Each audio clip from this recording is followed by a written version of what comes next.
Hey, DM Hayes here. I just started this channel. I did that to be a resource for some D&D players that maybe want to make the jump to dungeon mastering, or some D&D fans who want to make the jump to actually playing. People that have been watching some live plays or playing Baldur's Gate 3, any of the things that have been getting this massive amount of people into D&D, which I love to see. This is for you to get used to playing, or if you're a player, get used to DMing, which is what I've done fairly recently. I found the hardest part of finding a table to play at over the last 15 years or so as a D&D player has always been finding a DM. Lots of people want to play, and now that, like I said before, between Baldur's Gate 3 and live plays like Critical Role and Dimension 20, even more people want to play. It seems everybody I know wants to play D&D, but it's hard to find a dungeon master, especially where I'm from. I'm from a much smaller town, and I thought, well, why don't I do it? So I wanted to share some of the things I've learned, the things that I'm doing as a newer DM, and I'm hoping that my experiences being shared with you will lead to you making the leap and finally getting to the other side of that DM screen. I started DMing about a year ago, running Lost Mine of Phandelver, which is the perfect campaign for a starter DM and for a starter group of players as well. A paper copy of the game module comes with the official D&D starter kit, which I have right here. It also comes with basic rules and some pre-made characters as well, but my campaign made their own characters, which is always much more fun. But they're there for you if you're really new. There are characters and dice and everything that comes with that particular kit. I am going to do a Lost Mines of Phandelver kind of review, what I learned, specifically targeted for new DMs, and what to expect when running this campaign, which is basically the quintessential starting campaign for new players and new DMs. So since DMing Lost Mines, I've run several one-shots, and in the last month, I've started running two longer campaigns simultaneously. Well, I'm hoping they're long-running. They're both from modules, and as part of this channel, among other things, I'm going to document those adventures as they happen. I'll give advice, share things I've learned as a new DM, and talk about the creative decisions I've made. I will say that I am using modules as a background story, a book of goals and locations, NPCs that are important, and there to keep the PCs on target to tell this story. However, I really tend to put a lot of focus into the players' individual story arcs. The story from these books, anyone can learn. They're publicly available. They're out there.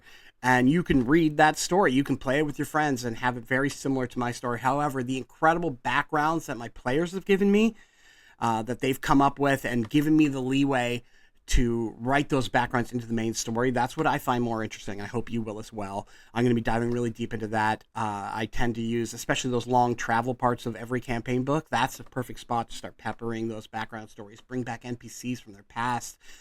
Start sharing secrets that even the players don't know that you've come up with. I'm very excited about that. So I'll go over the things I have rewritten for the campaigns, or ways I have weaved their stories into this preconceived adventure from a module, and we'll tell the story together, and you'll learn about it with the players that are playing at my tables. So I'll go over the two campaigns I am running. The first one is Icewind Dale, Rime of the Frostmaiden. It's a 5e adventure module, themes of survival, horror, and fantasy. And it's designed to take the characters from level 1 to 12. My group's actually starting at level 3, so I already had to make some minor adjustments, which I'll get into in the first episode about that session. We were running one-shots with this group beforehand with these same characters from Keys to the Golden Vault up till our last session, which was the first session of Frostmaiden. The other module that I'm running is the brand new group. It's completely, other than one player who was in some other groups with me that are on hiatus, it's all brand new players, people that have never played D&D before. They are, however, Baldur's Gate 3 players, which has done amazing things for the tabletop RPG world because it brought new players to D&D. D&D, I found, and my wife actually played hundreds of hours with Baldur's Gate, and once she did that, she wanted to play D&D because it actually has some amazing lessons that can be transferred to tabletop RPG. She found the game entirely too confusing until she played Baldur's Gate, and then she just kind of understood the basics at the very minimum of D&D. So I might get into a video later and do a full deep dive into Baldur's Gate 3 and how it can help people that want to play D&D.